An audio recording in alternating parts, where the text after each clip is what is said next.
Sup nerds, I'm Wes. I'm Tom. Today we're drafting cats.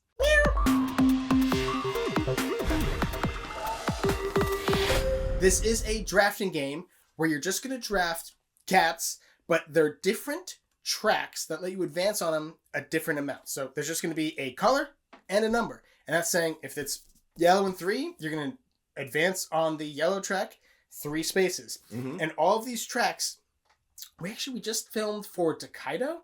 It's like you can get points in different ways. That's what this is. All the tracks just kind of give you points in different ways. Some of them are end game points. Some of them are mid game points. Some of them is like it isn't points. It's like it lets you advance on other tracks. Or some of them are whoever's farthest back. It's negative. Some of them are you like as you go up the track, like you get points and then you don't get points and then you get more points. Like you don't want to get in the middle of that track, which sounds nice except for it's drafting, so you can kind of get like stuck. Like oh man, now I'm stuck in this there's bad part. None of the cards in this hand let me advance in that track, so I guess I'm just going to lose some points. Yeah. But yeah, and there's actually 2 sides to this board, which is probably the only complaint I have. Not that there's 2 sides to the board. That's cool that there's slight variations on how things play.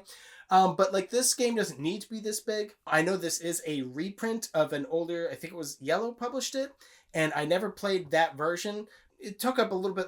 You don't need a board. It could be smaller cards with just tracks on them. Yeah, I think I saw it. It was just like 6 different like just boards with tracks. Yeah. There was much less like thematics to the track winding around around the castle and all that stuff. I actually like it better this way. I don't mind. Yeah.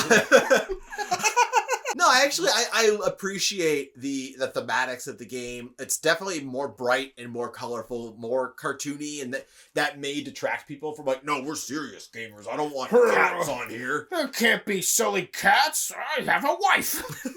But it is a very straightforward game, and it's I think if I had to pick a favorite of the tracks, it's going to be the jousting, where it's like the 2 tracks fighting over who's like, there's the tug of war of the token. As you move on each track, you're going to move another token back and forth across the track. And then there's also like a middle track that doesn't give you any points unless you cross a certain line or something. But overall, that's it. We could get more specific on what the different tracks do, but at the end of the game, this is a game where you're drafting cards from your hand to advance on different tracks, and that is it, which is still great. If you're wondering why Tom's talking so fast, it's because it's like 110 degrees in our studio right now, and he wants the video to be over, but he also wants to tell you how much we're enjoying the game. It is good. It is good, okay? We have at least 50 more seconds to talk about how good it is. Because look, as I feel like, starting to feel like a broken record. If you've seen some of the videos we've put out in the last month or 2, I see a lot of value in a game that plays quick, but still has like crunchy decisions. Yep. Now, albeit we talked about like Castle Combo and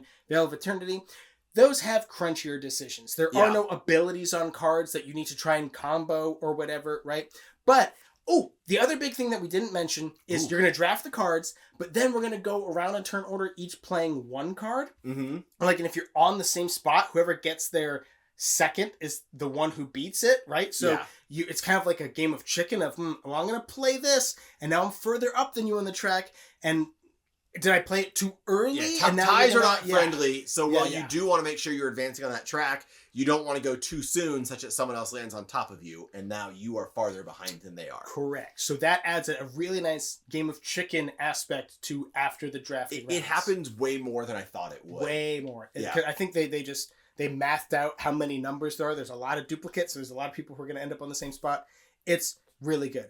You guys should pick up a copy. Yes. There's going to be a purchase link down in the description where you can get one. And while you're down there, you should also check out our link for Game Toppers. It's what we're filming on right here. They're awesome. Sponsor. They've been our sponsor for half a decade If now. you're ready to upgrade your gaming experience, they've been our sponsor for a quarter of 2 decades. They're that good. That's 1/6 of my life.